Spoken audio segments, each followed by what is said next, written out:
Jeshua, the early years. Grace as reality. Now we begin. And greeting unto you, beloved and holy children of light divine. In truth, it is with great joy that I come forth to abide with you in this hour, even as you have chosen to come forth and abide with me. Know then that always I come forth with great joy, and I come forth from that place that is of light and of truth and of joy, a place of unconditional love beyond all boundary, beyond all limitations. I come forth from the place that is already prepared for all of us, given lovingly by the one who has sent us forth, and that one I have called Abba, or Father, and that one alone knows you and holds you, embraces you, and feels thankfulness for you, because indeed you are the creation of God. You are the offspring of light divine, and if you are that offspring, and I assure you that you are, the reality of the essence of who you are is but love. For if you are made in the image of our Father, who is but love, then surely you too are that light, and are the truth, and are the presence. And you are therefore the Word made flesh that has come upon to dwell upon mankind, not to judge mankind, but to look lovingly upon all illusion, and by taking the hand of your brother and sister, to gently lead them from darkness to light.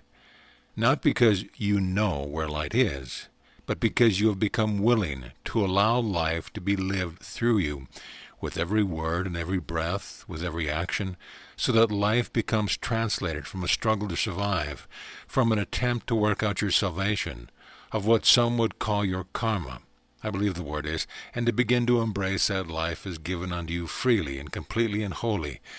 And if it were not given in this way, in this moment, you would cease to exist.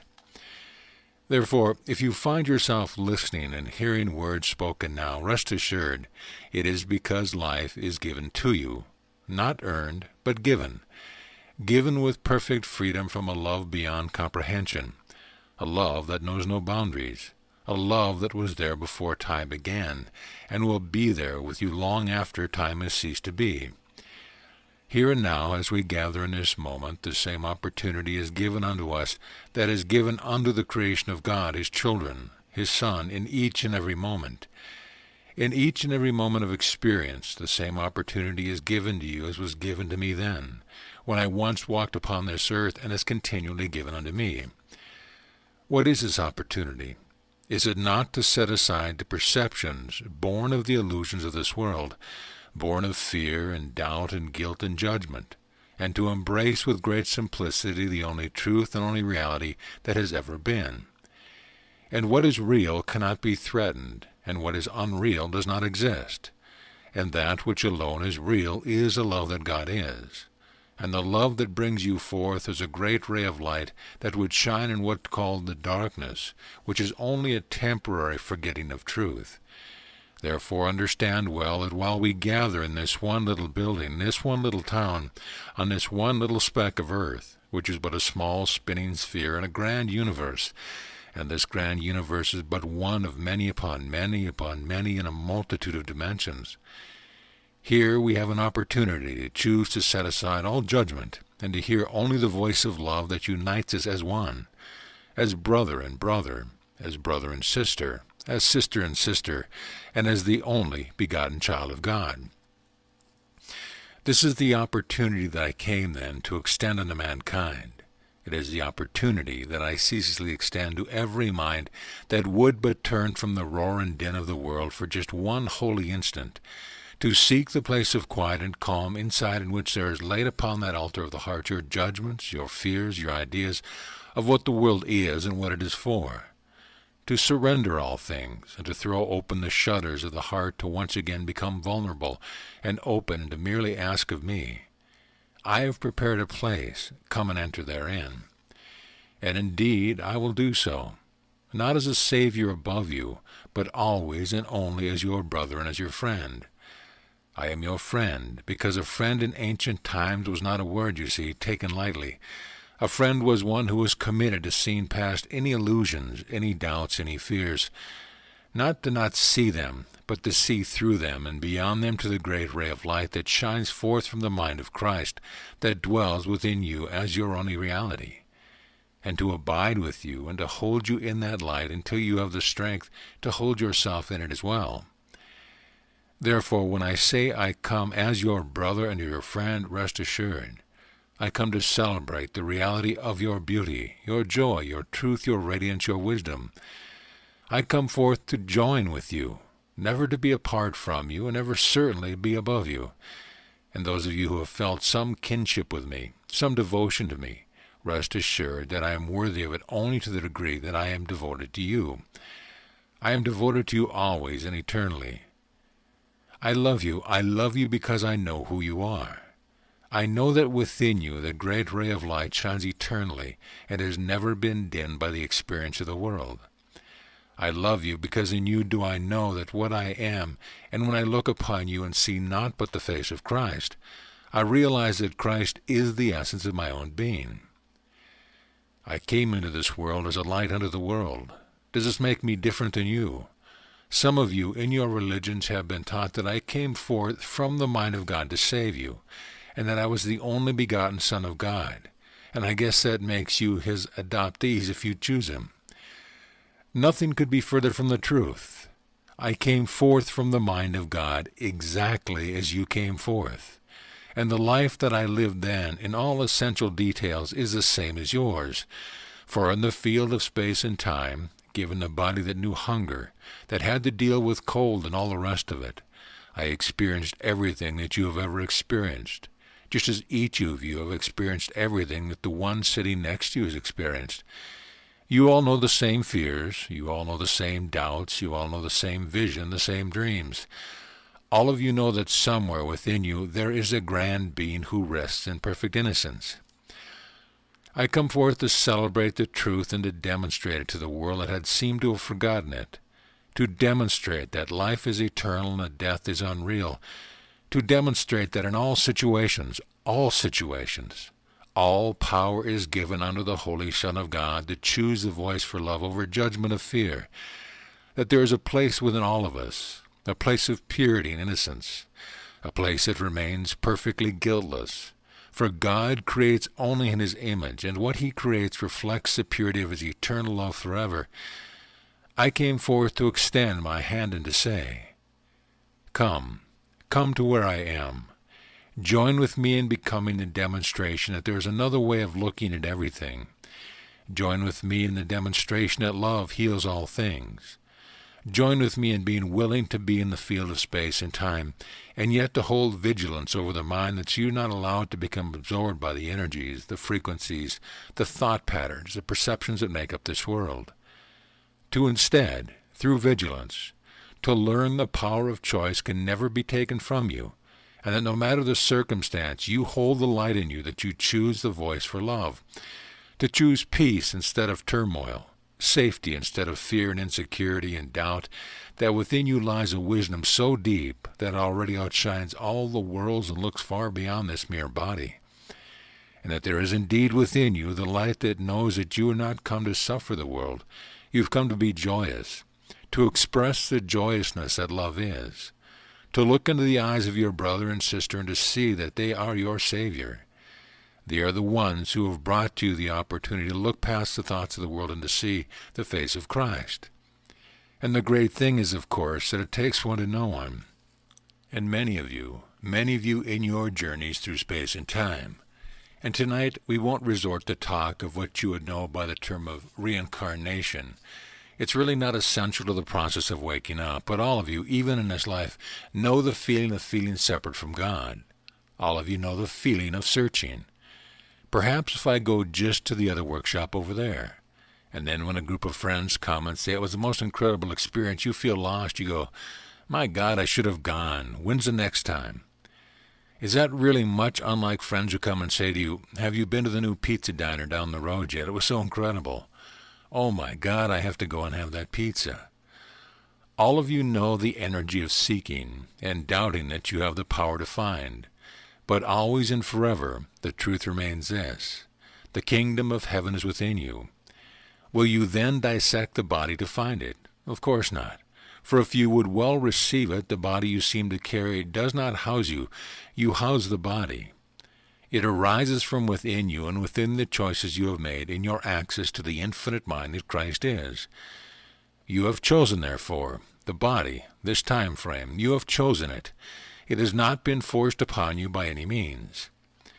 The kingdom of heaven is indeed within you. It lies as a jewel placed gently on the altar of the heart, with a capital, the heart whose first beat came from the breath that God breathed into you, long before there ever was such a thing as a body. The kingdom lies within the you that you have constructed out of your experiences and out of all the beliefs and ideas that you have garnered in your journey through time and space. Within all perception, within all constructs that the mind holds, the kingdom is found. Silence is the threshold to this divine truth. How then to come to silence? Some of you know well what it means to master the flow of the breath, to chant little words in your mind. Some of you know what it means to take substance called drugs to try to make yourself silent, or perhaps enough food and television might do that. The soul yearns for silence, because the soul knows that silence is a doorway, the threshold, that merges you with the kingdom of heaven. Silence is the threshold in which the voice, the guidance of the Holy Spirit comes, perhaps as a voice, loud and clear, perhaps as an intuitive nudge, perhaps as a quiet knowingness, and you all know that place. But how to come to silence? In the end, there is no technique that accomplishes it, that would make silence conditional. Does that make sense to you? If it takes a technique to become silent, it means that without the technique, silence is impossible, and therefore silence is conditional. And what is conditional has no part in the kingdom. Silence waits, just as love does, on your welcome. It is a silence that is not artificial. It does not simply mean that the heart slows down and the breath slows down and you don't move a muscle. It doesn't mean just turning off the television or putting the book away. Silence, the silence that speaks of the divine and whispers it gently to the part of you that has always remained divine. That silence requires only your willingness to lay upon the altar of your heart every perception you have ever held about anyone, about the world, every perception and belief that you cling so rigidly unto, thinking that it's going to keep you safe, that's going to show you how to get through this life. Silence comes when the mind is truly willing to relinquish its attachment to the world that it has made, the world of its experience, the world of its thoughts.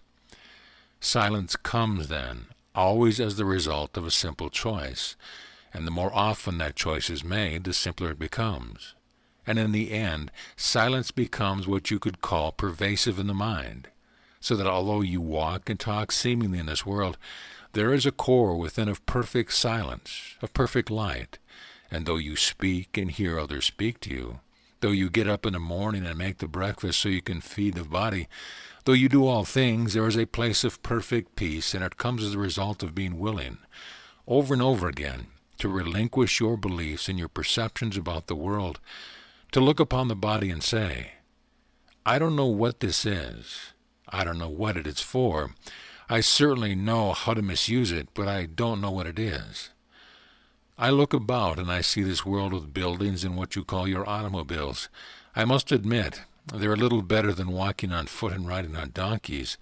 But do you really know what these things are, and where they come from, and what purpose they can serve? You know well what the world would ask them to serve, but what purpose can all these things have been manifested? What can they serve? I say unto you that these very questions are not unlike the questions that I, too, as a man, had need of coming unto, to look upon my brothers and sisters, to look upon the great teachers and the friends that I was blessed with, upon even the parents that I was blessed with, to look upon the tumult of the time frame in which I walked upon this earth, to journey into the desert, to get away from all the noise, even the noise of my own thoughts, and to ask my Father, what's it for? How would you have me use it? What purpose would you extend unto me? And I was taught that the body itself has been created in error.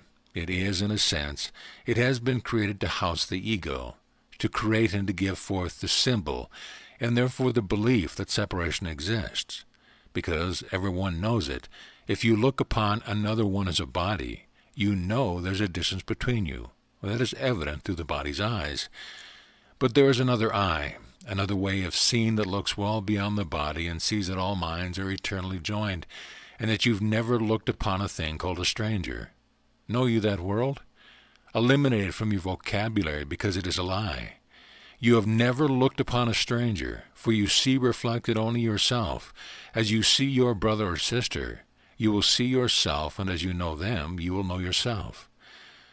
To look upon another with judgment means that you have judged yourself and created separation from God. To look upon another with forgiveness, with softness, with gentleness, and with love means that you are willing to look upon the truth in yourself. The body, then, becomes translated into this and this alone. The body becomes translated to the choice of relinquishing your own perception of the world into only this, a means for communicating love, and that is all. Now, that's a little different than what the world would teach you. Your world would teach you that the body is something that you can gather to yourself, joy, pleasure, fulfillment, you name it. I want to share with you that night that if you take but one thought with you and make it your own, carry this thought. The body can bring you nothing. The body cannot bring you what you seek because it is not found there. It cannot bring you intimacy. It cannot bring you union. It cannot bring you joy with a capital J. It will bring what the body calls pleasure, perhaps. The pleasure arises in time, and what starts in time ends in time. And you all know what that feels like. The ice cream is delicious until you realize the container is empty. The body can bring nothing to you, but thank God, through grace, the body can become the means through which you can learn to extend what you possess eternally, love. So that each gesture, each touch, each smile is a very conscious and deliberate choice to be the one who allows light to shine forth and to enlighten the world, to allow your brother and sister to become your Savior and your salvation, to begin the practice of realizing that every opportunity you see is given to you so that the Holy Spirit can ask you, well, what choice are you going to make this time? Love or fear, peace or judgment, extension or contraction, giving or the insane attempt to take. The body is either the symbol of separation and pain, or it becomes a temple of the living Spirit, and that is all that little phrase once meant. It's where the body becomes solely the means for communicating love and nothing else. It becomes a servant of the awakened heart and the enlightened mind. Now I know it's probably true that no one in this room has ever misused the body. Would you be willing to lay even the body down upon the altar of the heart, to surrender it back to the source of your creation, and to hold the thought, you know, I really never have known what this thing is or what it's for. I pamper it, I feed it, I do what I think is going to get me some pleasure through it. I clothe it in the winter, and I unclothe it in the hot heat of the summer. But I never know how to truly use it, how to bring peace to the cells of the body, how to allow an integration of the body, the emotions, the mind. Perhaps there's another way of looking at the body itself. And there is. The body will reflect for you always a choice you are making between love and fear, between joining and separating, between forgiveness and judgment. Know you that experience where you walk into a room of perfect strangers and something somewhere in the room just doesn't feel very good? It's like you're picking up a little vibration, you turn around and there's someone standing on the other side of the room. You've never laid your physical eyes on them, but somehow you know that you just as soon avoid them. Have you had that kind of experience, feeling the energy of someone and feeling repelled by it somewhat? They haven't said a word, they haven't even looked at you, but there is a knowingness. Remember, you've never looked upon a stranger. And have you not also had the experience of being around someone who seems to radiate light so much, no matter what's going on, just to think about them seems to enlighten your spirit, to bring you a sense of joy, and when you lay your physical eyes on them, somehow the weight of your daily life is suspended and you feel joy. Have you had that experience? To the degree that one's mind has become corrected so that the body is not used to household judgments and fears and angers, and it is not used to look upon other bodies as having something that this body can gain, but as correction comes to the mind and the mind becomes enlightened, so too must the body follow. The cells of the body begin to vibrate in a different way. Emotional and even physical toxicity is released. The body becomes clear and clear and clear. It becomes a vehicle that radiates light to various degrees, And that is what you're feeling. What you're feeling through the body of that one is really the reflection of what has occurred in the mind. And the body of one who, shall we say, is what you might call a master, is simply the body that has become so perfected that it becomes as light, because there is no trace in the mind left of judgment or fear or doubt. There is only the unconditional love that God is.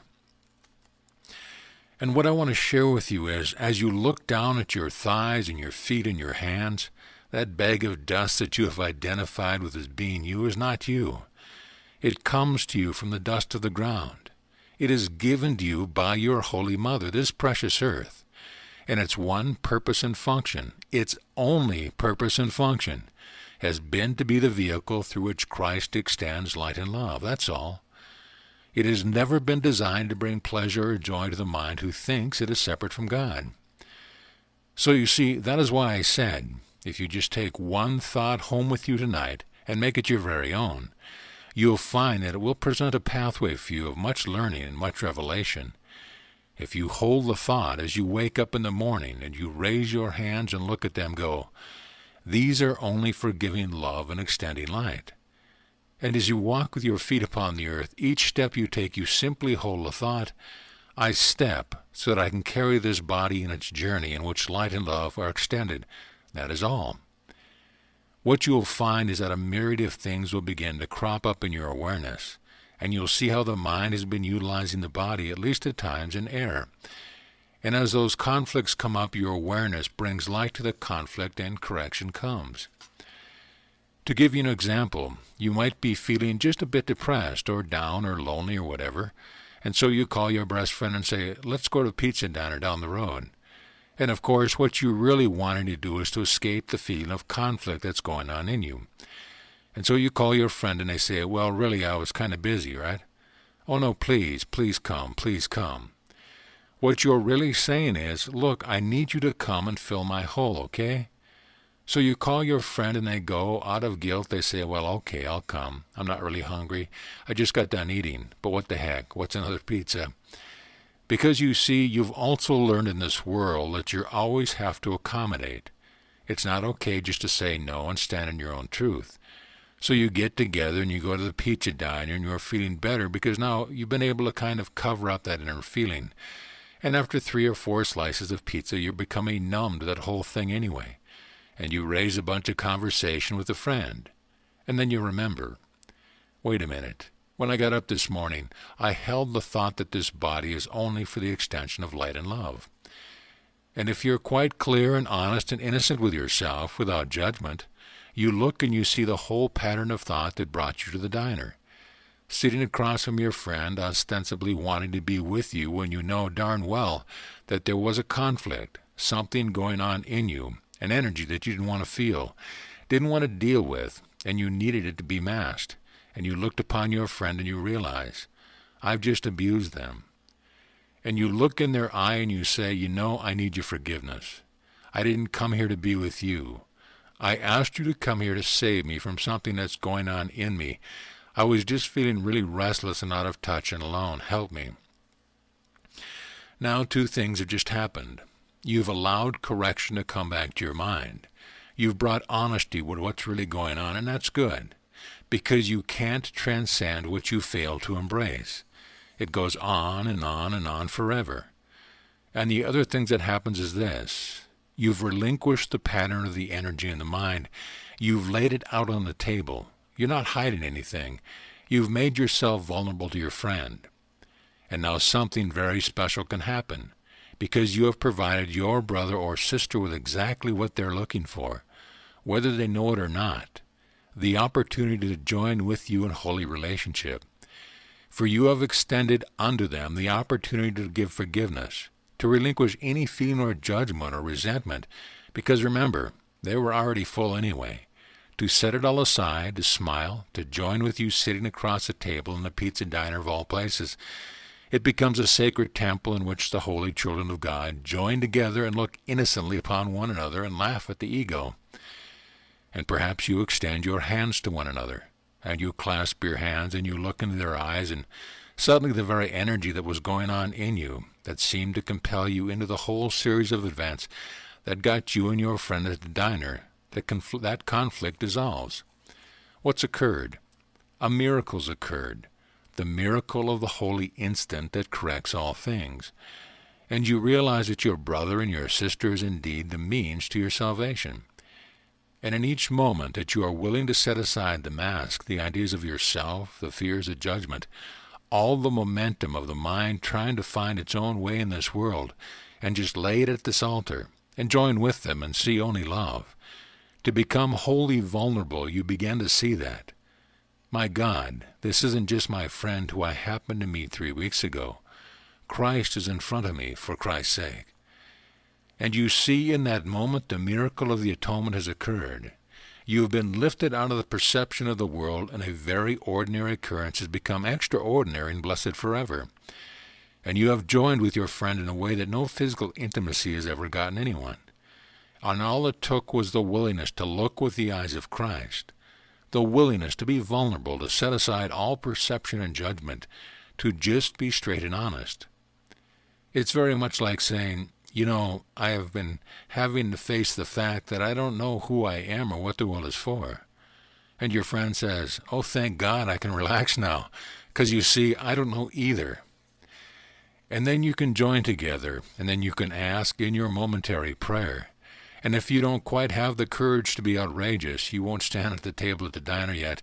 You'll just sit there quietly looking at each other, and you'll simply ask the Holy Spirit to bring that correction to the mind so it becomes more firmly established. And in this way, almost unbeknownst to you, miracles come to replace the struggle and the strife of life. You become very, very humble because you realize none of your perceptions have ever been true or accurate, except the ones inspired by the gentleness of love that is totally inclusive of all of life and embraces unconditionally everyone and everything. In that moment, and you'll all experience at least a few of these moments, peace comes. Peace, a peace that passes all understanding and could never hope to be explained in the language of the world. And that peace bespeaks a way of living that is available to everyone at all time, a way of living that requires no planning in the way the world would think of this, no striving, no doubt, no anxiety, a way of living that flows gently, in which you smile a little bit more often, in which you talk a little bit less, a way of living that is marked by grace, and grace that is lived will reveal to you your true reality. Grace, when fully lived, reveals to you that you are the only begotten of God, Christ eternal, unbounded forever, and that you participate in that mind, in that energy, in that love, call it what you will, with me, and with every mind, every brother and sister who's ever chosen to set aside the world and to allow the kingdom to be lived from within. Grace, the word itself is so powerful. It speaks of something that comes, it is wholly given, and can never hopefully be earned. No dance you could ever dance could ever earn you a smidgen more of grace, and grace descends gently upon you even now, fully in every moment. Grace is available to every mind and every heart that would but choose to receive it, to remember the truth of the kingdom, to set aside the belief of the world. Love is the nature of my being. Father, I receive it. Do with me what you will. I've never known what to do with me anyway. Grace brings a gentleness to all of your activities. Grace brings a peace. Grace brings that light that can flow through you in this moment, if you would but allow it. Grace given fully by God unto his creation, you. You are the one in whom the Father remains well pleased. You are the one who has come forth into this time frame, just as I came forth into a different one, for only one purpose, to demonstrate the truth that the world is not real and holds no power over God's creation, that the world that would try to get you to judge, try to get you to hold on to ideas and beliefs about what is and what should be and what shouldn't be and what ought never have been, all that stuff. The world would try to get you to believe that judgment is justified, that forgiveness must be given cautiously. It is not forgiveness when it is given cautiously.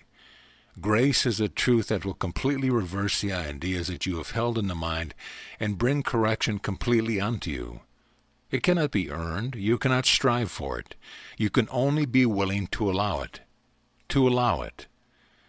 I've said before that there's really only one curriculum that anyone ever needs to learn, and quite frankly, you don't have the freedom to decide not to learn it. You do have the freedom, and this is the freedom given unto you since before time is. You have the perfect freedom to decide when to learn it. Does that make sense to you? Ha! Well, not today, Father. You see, I have this gripe to pick with my brother. I'll get back to the curriculum tomorrow. And the Holy Spirit stands just on the other side and goes, I thought you wanted to learn the curriculum. So I helped set up this whole affair so that you could extend love to your brother with whom you think you have a gripe. Oh, well, I'll just bring another one. Do you know that experience? Something's repeating in my life. What is going on here? What have you not brought forgiveness to? What fear do you still hold on to? What judgment or perception are you unwilling to let go of, so that correction can come and you can be taught anew? Ah, the curriculum. I and my Father are one. The kingdom of heaven is within. That which is real cannot be threatened, and that which is unreal does not exist. The ego, which is my drama that I have been playing out and out and out, is nothing more than an illusory thought. It is like a gnat floating in the vastness of space. It holds no power, no function, no reality, but each time I listen to its voice I have left the kingdom. That fast, and so the only curriculum you see is to choose to hear the voice for love, to be the vehicle of forgiveness. The curriculum ends where the dream of separation began, as a thought. Now think about this. As a thought, held in the mind of the Son of God, one thought. What would it be like to experience myself as separate from my Father? Viola, the world. And you thought you had no power to create. I'll share another little thought, just to plant a seed, something to think about. God creates only what is changeless, and right now, look around and see if you can see one thing with the physical eye that is changeless. Come up with anything? What have you ever experienced through the body's senses, through the thoughts of the world, through all of your worldly experiences? What have you experienced that is changeless? Isn't that part of the frustration of the world? Just when you think you've got it, it slips through your grasp. You meet the grand lover at the dance, and 3 weeks later, they don't know your name. You sit down to the most scrumptious dinner you can imagine, only to wake up the next day with a stomach ache, constipation, what have you, a headache. Or you embark on a career that you know. This one's really going to give it to me. I know exactly what I want, and this is going to do it. And every time, or every so often down your journey, you realize somehow it's not quite taking you where you thought it was, and other things are popping up instead. And sooner or later the career ends, the mate leaves, the cat or the dog dies. You all know these experiences. You've known them countless times. How often, when you've been met with that frustration that somehow you've tried to make something work and it hasn't worked, how often have you just run out and tried all over again? That must have been the wrong choice. It must be this tree over here. I'll eat the fruit of this tree. Know you that experience?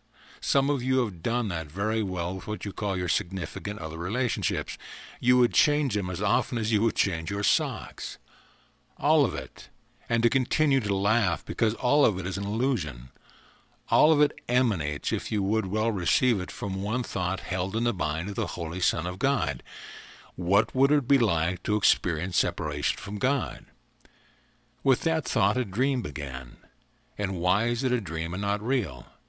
Because God only creates what is changeless, and it is not possible that the Holy Son of God ever be separate from God, except in your perceptions and in your feelings and beliefs. It's the only place. Likewise, in the thought held lovingly in the mind can your union be restored. And with that one thought, of course, this is a bit of a metaphor, but it's rather effective. Imagine a light shining forth from all eternity.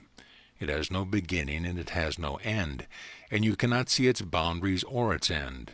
And into this radiant light one mad idea crept, separation from God. And the Holy Son of God forgot to laugh and took on seriousness, and seriousness empowers thought. Know you when you have to think a negative thought. When you take it seriously, you are empowering that thought to manifest its reality. It is called fear. The Holy Son of God chose not to laugh, and in that moment, what your scientists would call the Big Bang occurred, and in which the light exploded into seemingly an infinite number of points of light, all quite identical under the cosmic microscope, but seemingly separate one from another. And each of these points of light, out of fear and out of holding that one thought within himself, began to proliferate the field of experience. It created unlike God, creating things that are forever changing, that forever slips through the grasp, and most prime example is the body. It begins to sag no matter what you do. No matter how often you fast, you still need to eat. You can't seem to overcome the body's desire, the need for food. Hunger always seems to come to it. It shudders when the temperature becomes too cold. It sweats when it gets too hot. It gets dirty and smelly. Know you these feelings, these experiences? The body is a prime example of a creation that is unlike God's. And so it has continued, dimension upon dimension. Time began, and out of the field of time continued density, and density is separation, the appearance of it, and eventually this physical world was made manifest. And upon it you enacted countless journeys. My goodness gracious, the dramas that have been acted out. You've all been crucified 1,000 times. You've all been the crucifier 1,000 times. And why? Because you never look upon anybody but yourself. And if you look into the past of your history and you see a grand tyrant, rest assured that you are looking upon an aspect of that mind that was fragmented at the beginning of time. You are therefore looking upon an aspect of your own dream. Not a pleasant thought, is it? But it is very true. And that is why only love heals. It is only love that restores the son to his rightful place. It is only love that corrects the misperception of separation. It is only love that corrects the use of the body. When you look upon the world and you see mirrored to you what can be called ego, but it's just called the ego as the perception of separation from God, when you look upon it in any of its aspect, when you look at it, what was the one? Saddam, yeah. Now there's an aspect of ego, no sense denying it. When you look upon it with judgment, you have only ensured that it will continue. And you are all quite free and quite capable of thinking up a million other examples of expressions of the ego mind living in separation. If you're really honest, I'm sure you can look inside yourself and come up with a few examples. Love only heals, and the way the ego, the way the dream begins to dissolve is through the relinquishing of the power that you've given unto it. And when you look upon Saddam and feel angry with him, when you feel fear at what tyrants seem to be causing in the world, you have just decided to take it seriously, and you believe that something in the field of ego, in my day it was called the evil one. You believe that there are demons out there that can get you, and you are empowering them to continue, because all minds are joined. You have told them that their experience is real. Love heals, and love is extended through forgiveness, in the choice the mind makes to look past appearance, and to see only the light that shines there, waiting to be remembered and restored in the one before you. Now that sounds like a nice lofty thought, but is it true? I once chose as a man not to because I was ordered by God. God doesn't order anyone to do anything. I chose to bring upon myself a demonstration that death was unreal, as a way of teaching my brothers and sisters that if you think of the most extreme circumstance you can, the opportunity to choose love is always available.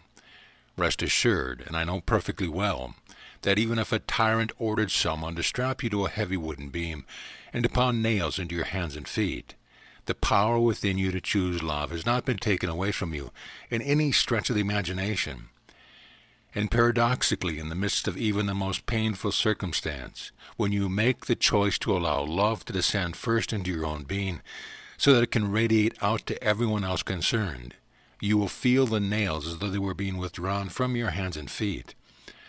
All of you know what it is like to be crucified in one way or another. All of you have felt that. All of you have had glimpses of the power of forgiveness and love. When you just relinquish your belief, your anger, everything about a situation, what comes? Peace comes back. There have been times in some of your lives when some rather dramatic things have happened, and it's got your kettle boiling, and all of a sudden you said, "Oh, the heck with it," and you changed your attitude and you actually laughed. What happened? You used the power of choice given on you to remember the truth. Grace.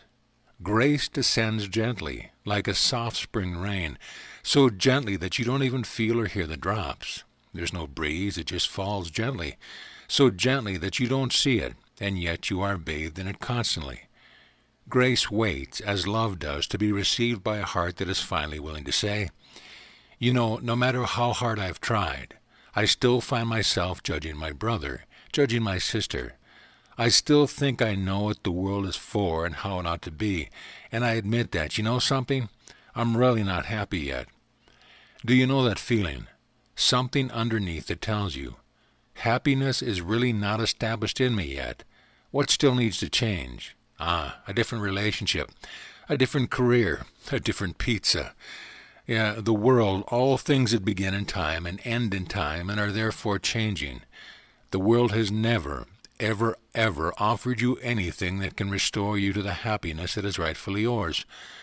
What would it mean if you were to go and to sit on the corner of your street and just look at this town as a symbol of the world? Look at the building, look at the automobiles, and just say, this world means nothing. It gives me nothing, it takes nothing from me. It would begin to bring about discernment, the discernment between truth and falsehood.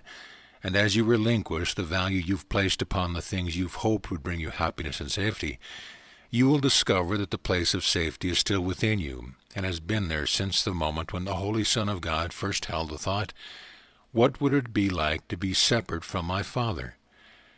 Correction comes with relinquishing the world. Relinquishing the world does not have anything to do with living in caves and eating a grain of rice a day. It has everything to do with relinquishing your perception of what the world is for and allowing it to just be as it is, while you focus on choosing peace, so that you become the center of light that seems to walk around in a body. Do you know what begins to happen when you do that? You will quite literally open up what can be called an inner eye, and perception will be healed, and it feels like the very literal physical shift.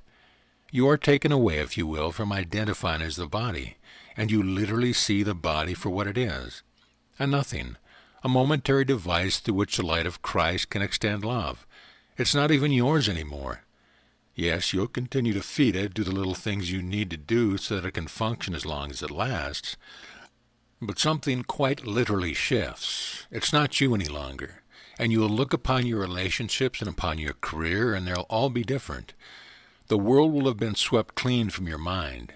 That will be replaced by the perception that you're the Holy Son of God, and you're here for a very short time, and each opportunity, each moment, is given unto you because the world is crying out for your blessing. Not the ego's blessing, yes, I bless you, my child. The world cries out for the blessing that you can extend to it by choosing peace, by smiling at the ego and the ways of the world, by being a demonstration that there is another choice, another way, another path. Grace. Does grace set the mind and the heart free? Oh, yes. It has already done so. Salvation has already been completed, and the sun is already restored, and time becomes translated. It becomes translated from your insane attempt to seek the happiness, the union with God. It becomes translated into the gentle explanation, if you will, the gentle demonstration that peace has been restored to you. And how do you know? Each time you extend peace to another, you must then understand that peace must have already been restored to you, for you cannot give what you do not possess, and so by giving we receive. I've learned, just as each and every one of you are learning, to give all that you have received by grace. And when you know that you are giving all, you will know that you have received all, and you will know that your Redeemer has awakened and arisen within you. And right where you are, heaven is. For heaven is not a place and is not a condition. Heaven is the real world in which the Son abides eternally with all that God is. And God is but love. Grace. Grace. There is a choice that each mind, each soul in its journey comes to, and I've called this coming to the threshold of the kingdom. How do you cross into it? Not by accepting me as your Savior, though I would be honored if you accepted me as your friend and your brother, who would walk with you to God. frankly, because I see no point in walking any other place. Each of you has come to the threshold of the kingdom of heaven 1,000,000 times, 1,000,000 times. If you've chosen to set aside learning the curriculum, you've taken a detour. You've said, oh yes, there's a pizza diner I want to go to, and you make a right turn. The way that the threshold is crossed is by laying aside your perception of yourself as a separate one who is seeking God, along with every other perception of yourself you've ever held, in which you become fully willing to acknowledge you have found. Think about it. To acknowledge in your own mind. No more games. I know the truth. I am the Son of God. I am therefore here only for the extension of love, and the world's game means nothing. Think what it would mean to acknowledge that within yourself. My God, I have set up a drama so that I can pretend to be a seeker again and again and again, so that I can avoid finding. And some of you like the game. That's okay. There's nothing wrong with liking it, and I hope you enjoy it. But in the end, seeking becomes like a weight upon the heart. And in the soul, its weariness drops to its metaphorical knees, because obviously it doesn't have any, and it just says, I'm tired. And it sets aside the weight of the world, and a light begins to be remembered. The echo of an ancient melody, at once so familiar, but it seemed to be forgotten, begins to arise in the soul that has relinquished the world and returned to silence, and the thought comes to replace the one thought of separation, for upon it all worlds have been built, and all subsequent thoughts and dramas are nothing more than expressions of that one thought of separation, and an inner voice speaks these words, You are my beloved Son, in whom I remain well pleased. Arise, for you are Christ. And then perception is healed, and for the first time a major shift has occurred in your mind, and you know that it's time. And before the altar of God that rests in the silent sanctuary of your heart, you have the audacity in the eyes of the world to finally exclaim the truth. I and my Father are one, and of myself I have never done anything, but now through me my Father will do all things. I am home, and I am at peace. Truth is restored, and I will go out no more from this holy place, for the light of day has come and all darkness is vanquished. I and my Father are one, and it's never been any other way. Does that bring responsibility as long as you seem to live in time? Well, of course it does. It is a responsibility that the world has taught you not to take on. The world has actually taught you that I'm the only one who had the strength to assume that responsibility. Now, isn't that a clever device of separation? All power is given unto you as the Holy Son of God. All power under heaven and earth to hear only the voice for love. It's a delightful voice. It speaks gently, and it shows you the humor of your illusion. And if you would hear only that voice and acknowledge it, you are one with God, that you are not sent to suffer the world, to live in lack, to live in poverty, to judge the world. You are sent to be a light to the world, to show the world that its perception and beliefs don't cut it, to allow miracle-mindedness to descend upon you so that the miracles can be lived and extended through you, given unto your brothers and sisters who have been given unto you that they might look upon the face of Christ and remember that they see only themselves. Who, then, has ever honored me? Only those who have honored the Son that dwells in their own heart. Who honors me is the one who chooses to be joyous at all times. Who honors me? The one who laughs and sings and dances and plays and brings a new vision to this plane. A vision of one family under God, healed and restored, in which no one is left outside. Who honors me? You do, each time you choose to acknowledge.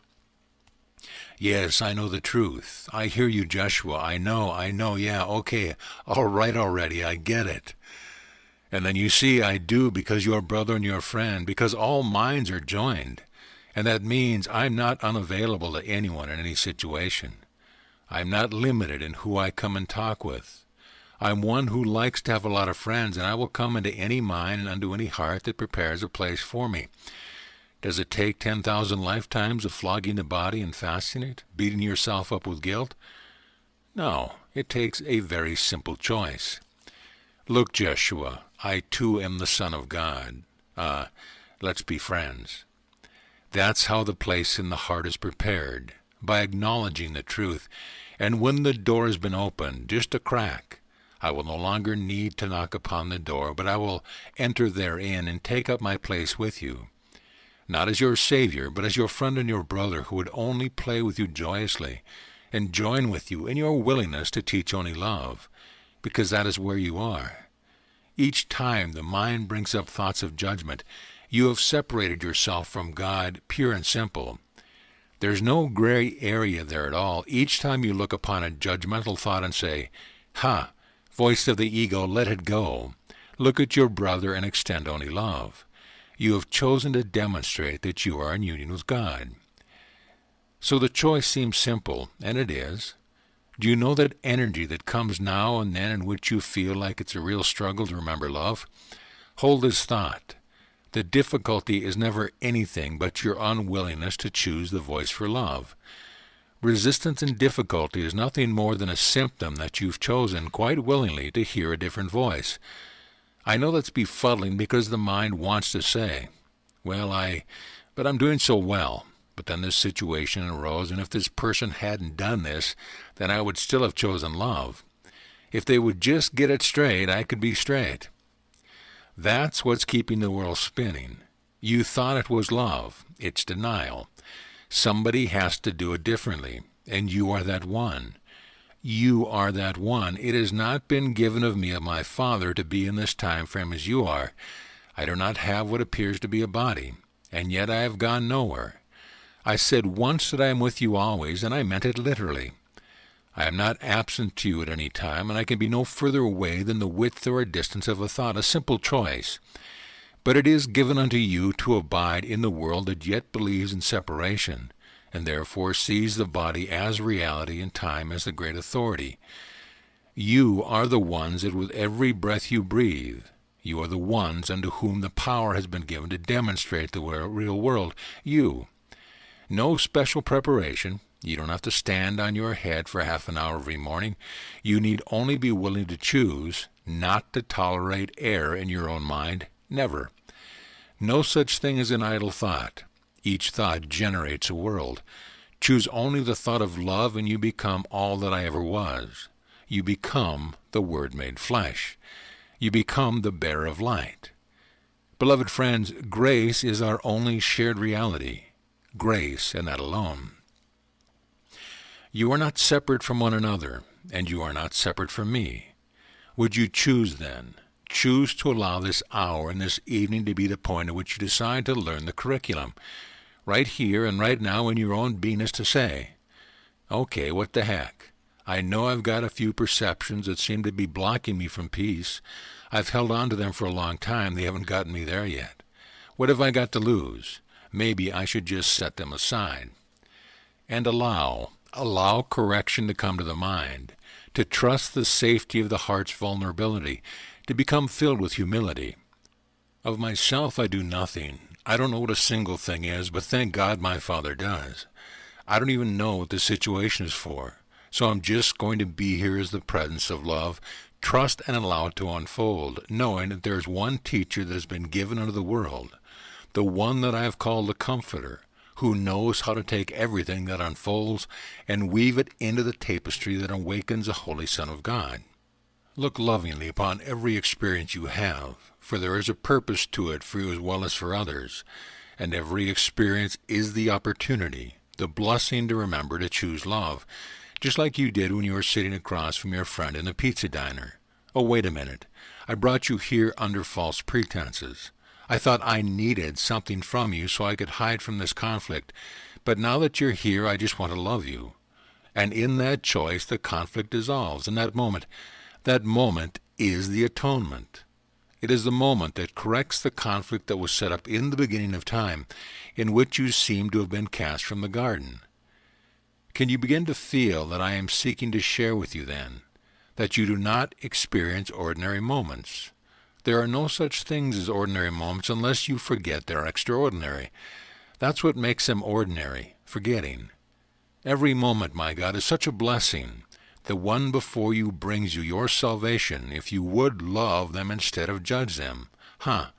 If that doesn't bring light to the world, what can? to see what it doesn't mean when the world thinks it means. It's a dance, an illusion. It's a tapestry woven by one who would but bring the peace of God back to your heart. You don't go to school to get a career so you can have a job. The soul is choosing to attract situations so that it can learn where it has failed to extend love and to live from unlimitedness. That's all. Just as you created your thought of separation, you as a soul are creating your pathway home. Nothing can arise by accident. And if you seem stuck right now for a while, it just means you're taking a break, a summer vacation. It's not what you have to take a break. It's that you're choosing to take a break. Within you lies so much power. In the twinkling of an eye, the Holy Son of God could radically transform this world into the kingdom of heaven on earth. But that can't occur until you allow the transition to occur within you.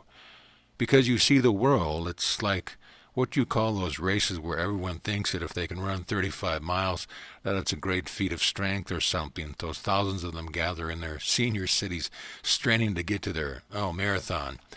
Well, the world does seem like a marathon. All the crushing masses of humanity straining at the starting line, waiting for someone to pull the trigger to release all this divine creative energy. How long have you been waiting for someone to pull the trigger and tell you it's okay to get on with living an unlimited and joyous life? Well, I will as soon as everyone else does. What will they think of me if I give up pain and suffering and judgment and choose laughter, dance, play, and joy? Will they think I'm crazy if I tell them, look, hunger is old now. Nobody on this planet needs to be hungry anymore. And they'll look at you and say, well, it's always been that way. What are you talking? Nonsense. No, you're talking with great sense. Don't wait any longer. Look lovingly upon your own life. Look at your circumstance as something you've attracted to yourself, and therefore it presents a blessing. Embrace it, honor it, and then ask within then, really honestly, is this truly the life that the Son of God would choose to live if the Son of God was thoroughly awake? Interesting question. For you see, it might be, and it might not be. It requires your willingness to surrender your perception of yourself and the world, and if in your circumstance you can go inside and say, I'm at peace. I am where my Father is asking me to be. I don't complain about it. I don't make judgment. I am just at peace. And there is a lightness to my step, and there's a joy in my eyes no matter what the bank account says. I know I live in unlimitedness, and if only I have $1 today, that's perfectly okay. Because if I need 10,000 tomorrow, they'll be there. And if you get in touch and inwardly you finally admit, who am I trying to fool? Who am I trying to be? Am I trying to pretend like I'm more spiritual than someone else because I'm broke? Am I trying to believe or to express to someone that my suffering somehow is building me up? Do I look into the face of my brother and say, yeah, I'm really content, and then go home at night and inwardly feel something gnawing at me? Can you become so honest and just admit that you're living a lie? Can you say to yourself, no, I'm not happy. There's something in me that wants to be lived, and I'm pushing it down. Fear it no longer, for what you are pushing down is the radiance of Christ that comes to enlighten and heal the world and to establish the kingdom upon it. Is any of this making sense to you? Well, of course it is. I cannot say that I come as a grand teacher. I cannot come and say that I have much to give you that is going to make your life work marvelously because, you see, I know that I cannot give you anything that you do not already possess. I admit it wholly up front. I come only as your brother and your friend to reflect to you the truth that you know in the depth of your being. In the depth of your being, where the real world resides, and where the world can never possibly touch. And there is only safety to be found in being willing to let the power of the mind of Christ to be lived through you. To no longer tolerate the error of the thinking of the world and to demonstrate to your brothers and sisters through love that there's always another way, always another choice, and that nothing limits you, save the thoughts that you would choose to hold on to. I said earlier that I do not have a body, but you do, and I know how to join with you. You don't have to know how, you only need to be willing. And because I love you, because I know that we walk to God together, I will come to you, and I will walk with you, And I say this unto you not from a place above you, but from a deep compassion and a love for you, whom my Father has created out of love. There is not a moment when in your experience, as you unlearn the perception of the world and reclaim the perception of truth, there is not a moment in which you might feel that your strength is lacking. There is not a moment that I will refrain from giving you mine. All you have to do is ask. And I will give you my strength, and yours is as certain as mine. And my strength is perfectly certain because, like you, I lived once in this world, and I chose to teach only love. I chose the outrageous idea that death is not real, and to believe that no circumstance could separate me from my decision to choose love. And I found that what my Father had taught me was true. Death is not real. This world is illusion. And the world dropped away from me as gently as does a dream dissolve from your mind when your eyes open in the morning and you remember where you really are. The world tried to get rid of me, and in its insane attempt it simply allowed me the freedom to join with anyone I want. And you? I'm asking you in your own hearts to be willing to become the hands, the feet, the eyes, the expression in the heart of Christ. Because you see, the world believes in the body. And if I come and whisper in one's ear as they walk down the street, they say it's just their imagination. Oh, I just had this sudden thought of Jeshua. Pah, he wouldn't talk to me, and on they go.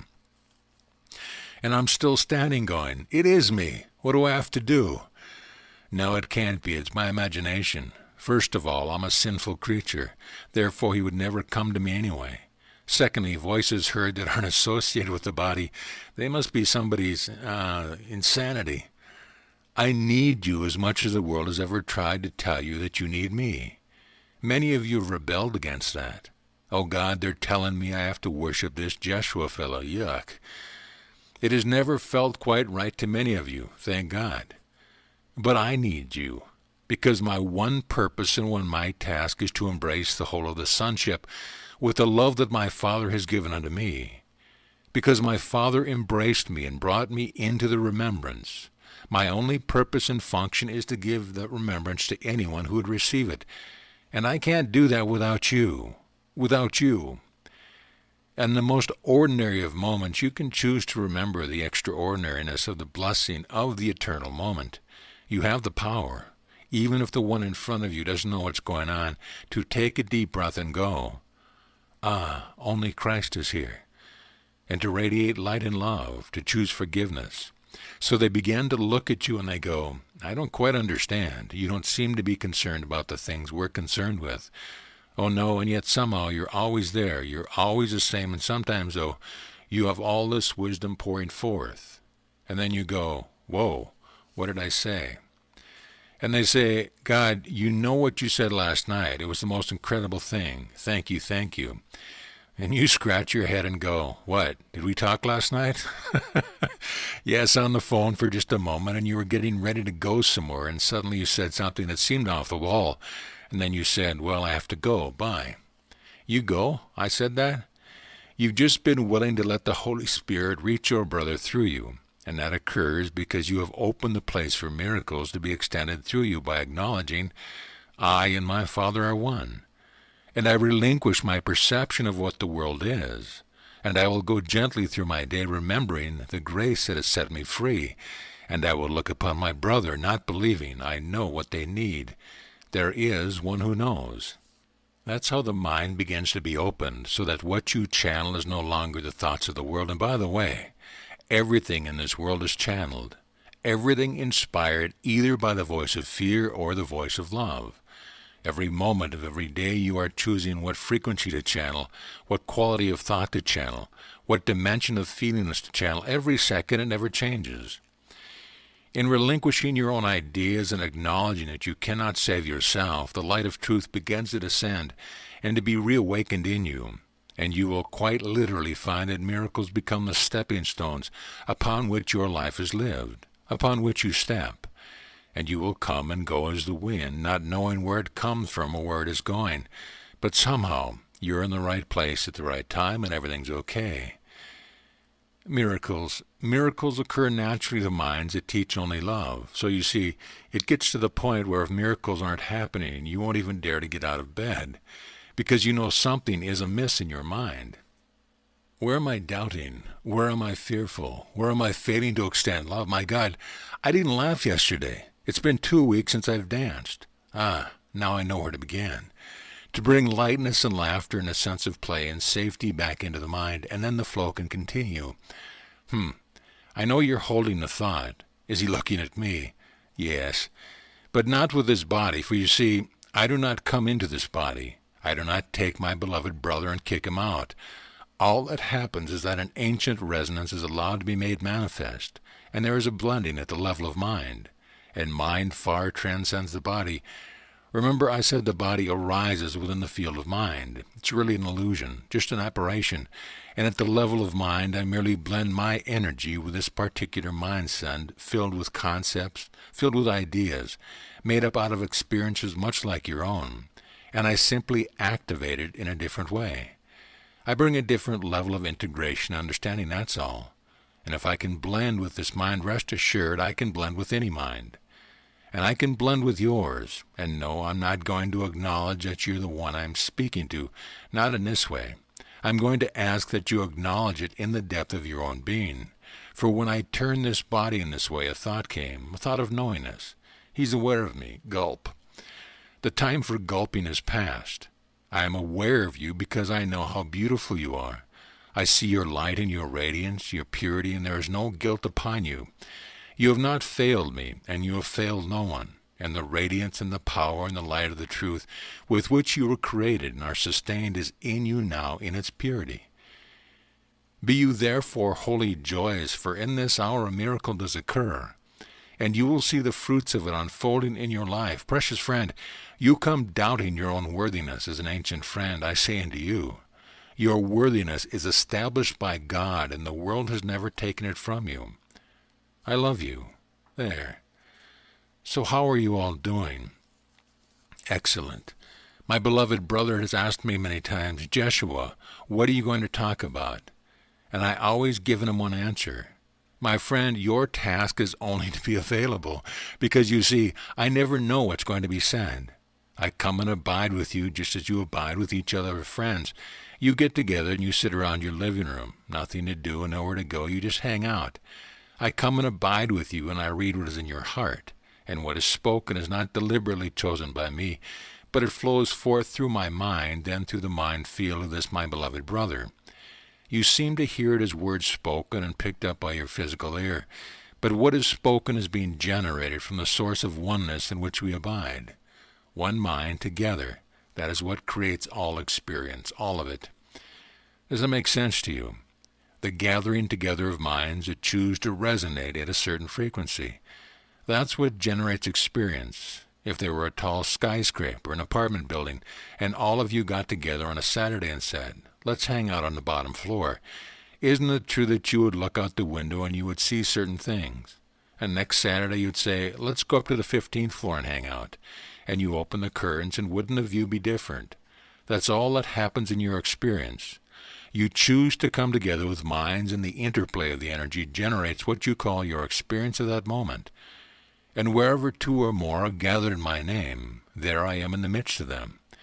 When any two come together and choose to go to the penthouse, the view is unlimited. The table is spread, the finest linens, the finest china. You sit down to a feast prepared by the Father for the Son, whom he loves above all, and who welcomes home the prodigal son no longer, but the one who is chosen to return. There has been, by and large, an agreement by all of you, a desire just to hang out together in a frequency of peace, of love, to have echoed back to the mind the truth the mind already knows. So by and large, we've gotten together in the penthouse, and in your daily experience, you have the power to bring the energy of the penthouse into your situation. Now, of course, that means that tomorrow morning when you get up and go to your job or wherever you go, you're having a very high elevated feeling, and you go to work and everybody's doing what they call the bitching or whatever it is they do, and the complaining and all the rest. A disappointment comes to the mind. Oh, I thought I could change all this. Don't give in to it. That's the trick, you see. Just because someone else is being miserable doesn't mean you have to accommodate them by joining them. It doesn't mean you look at them and say, well, you've created it, get out of it. It means that you look upon them and go, I'm seeing dimensions of ego.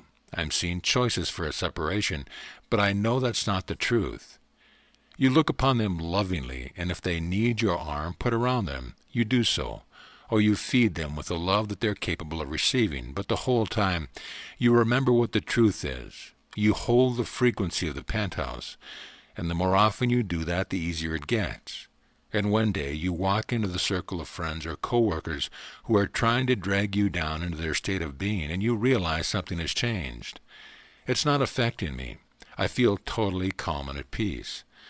And no matter what they say, you just smile and go, oh, come on, you know there's another way. Would you choose it with me? No, I refuse. Okay, there will be another opportunity. As for me, I choose to wait only on the Lord, which simply means to wait, to abide in Christ consciousness. I choose only peace. Now let's get on with our day. And you will wait for them to choose with you if it takes 10,000 lifetimes, a millennium. It doesn't matter. You're hanging out in eternity. It's very, very important. When the whole world is seeking to drag itself down, the world needs just one to make a different choice. And you can be that one in every moment. Isn't that true? Indeed. So there you have it. Grace as reality comes when you consciously choose to accept what is the case. This illusion isn't true. These feelings of lack are not true. This need to make judgment isn't true. That's all the voice of the ego. It's an illusion. My Father's grace pervades my being. I choose to be wholly joyous and at peace, and each time I seem to forget, I'll just choose to remember, and thereby the world is restored and healed. Grace as reality is the only grace. And please listen to this, and we'll be done here in a moment. Grace as reality is the only reality that is available to anyone at any time. What is real cannot be threatened and exists eternally. What is unreal exists not. And if the mind holds a thought that it does, it is only because you allowed the mind to choose illusions over truth, that's all. Grace is your reality, and it means that you can go gently in this world. There is indeed a way of living in which there are no laments of the past, no anxiety of the future. A sense of the eternal comes to fill your days, so that even as you wash your dish, there's something that is eternal that is felt and known, and a peace descends gently upon you. There is a way of being in the world without strife and without suffering, and a way that is to embrace honestly every illusion that you insist on carrying and see that it is untrue. Every judgment, every thought that would seem to limit the Holy Son of God is unreal, and just beyond the drama of the world is the peace of the kingdom of heaven, waiting only for you to grant it welcome by making the choice to be a finder and not a seeker. I and my Father are one. I might as well admit it and love it. Grace, I offer this unto you. In any situation from this hour in which you are tempted to think with the thoughts of the world, and you notice it doesn't feel very good, remember that simple word, grace. Gently let it come to your mind, and it will be your willingness to send me a telegram. It will be your willingness to open up the place of the heart, and I will not fail to come to you. And as you gently abide with it, certain things that have been said in this evening are going to come to you as if you are hearing them for the first time, and you will swear that they didn't get said then. And a feeling will come, a certain little resonance, much like that which has touched many of you in this hour. For remember, I'm not in this body. For all you know, I'm right behind you. And with that thought, a different vibration, a different frequency will again begin to come to you. Some of you will have times when, as you begin that, all of a sudden it will be like the pot's really been stirred and the mind will be going. I know it didn't work. I know it doesn't work. These bad feelings really are here. I know it. I know it. I know it. That's just the same thought of denial. But oh, grace, grace, grace, until the voice of the ego begins to realize. Wait a minute. You've always listened to me before. I guess it's not going to work this time. And the voice of the ego withdraws from your holy mind and peace is restored. So please be willing not to look beyond the simplicity of what was just offered. It will work and work beautifully. It will lead you upon revelation, revelation, revelation. And revelation is really nothing more than the unwinding, the unlearning of concepts and perceptions that have imprisoned the mind and kept you away from the peace that you seek. For a moment now, just turn and look at someone next to you. Just turn enough so that the eyes can meet. Now, it doesn't matter if you believe this is true or not. Just do it anyway. Each of you, one unto the other, take just a moment, and you can decide who gets to go first. Look at your brother or your sister, your eternal friend who has journeyed with you throughout all of time and space and has shared every world with you in one form or another. And say to them, I promise to live my life for you as one who has found and acknowledges the truth, so that no matter if we ever see each other again, whatever I am, I promise to keep my promise. So in your own words, go ahead right now. So how does it feel? What seems sane to the world is wholly insane to the mind of Christ, and all beliefs of the world are diametrically opposed to the truth of the kingdom. So how then do you use a bit of measurement for knowing which voice you are listening to? If you're not standing out as just a little bit crazy, you've conformed yourself to the world. I taught certain friends many things in secret, something that wasn't meant to be broadcast to minds that really weren't interested in learning anyway. But the essence of what I taught my closest friends was the simplicity of the greatest power of choosing laughter, dancing, play, and singing in each and every day until the frequency permeates every decision you make and every experience you're having. For you see, it is lightness that enlightens the mind, and lightness carries the mind out of density, out of seriousness. So if you're feeling a bit heavy and a bit down, ask yourself, did I laugh? Did I sing? Did I dance? Did I play this day? If not, and it's 11 o'clock and you're laying in bed and you're dog-tired and you're feeling depressed, get up. And if you're with your spouse and you suddenly jump out of bed and you begin to dance around the bedroom, she'll say, what are you doing, dear? I'm remembering. Indeed, is it not time to release seriousness from what you call spirituality? Is it not time to transcend religiousness and to know that Spirit dwells within you as the voice and the whisper of God's love that brings you into being? Do I exist? I sure do. It must mean that God still loves me and that God's love is in me. So I extend unto you my thanks for your willingness, because you see, think that just on this little evening you've opted to come to this place. Perhaps out of curiosity, perhaps because they haven't changed the movie downtown yet. Whatever the reason, that just doesn't matter. You're always compelled by what the soul is choosing to attract to itself as experience. I thank you because, please don't minimize this. In this evening, you chose as a soul, no matter what the mind was saying.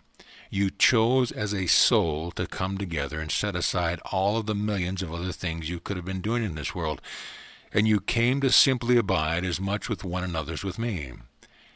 And when you leave here, no matter what the mind is doing, you are always going to know that one who walked this plane as a man is like unto yourself. The one the world has tried to get rid of, first through crucifixion, and then by making him into a grand Savior so far removed and above every other human being that is untouchable and unreachable anyway, so why try? All attempts to continue the illusion.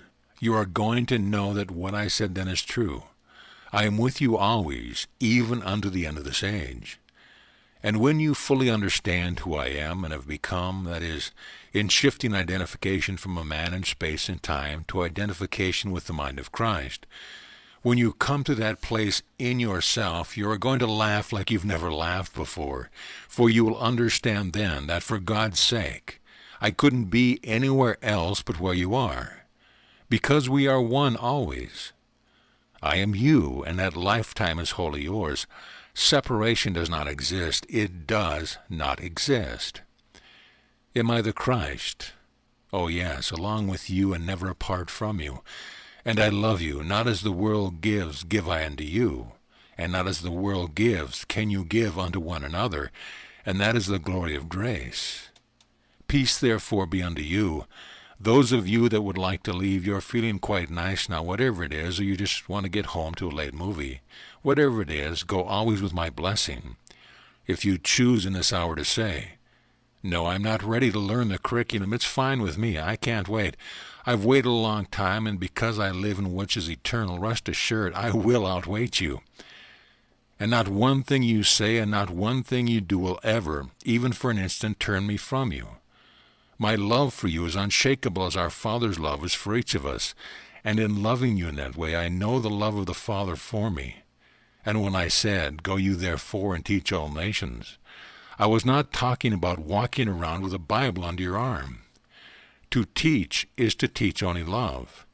And to go, therefore, and to teach all nations means to go to everyone you see and to realize that right there you can be the one who brings the gentleness of peace and the warmth of love to that situation, that moment. Teach well. Teach well by being what you desire to learn. And by teaching it, you do become it. And as you give, you have received in all ways, in all ways. Peace, therefore, be unto the only begotten Son of God, being neither male nor female, but light, and light alone.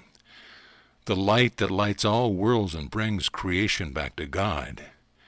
Peace be unto you always, for the things of heaven are indeed united with the things of earth, and the peace of God is extended as far from east to the west, held lovingly in the arms of Christ, your arms. Amen.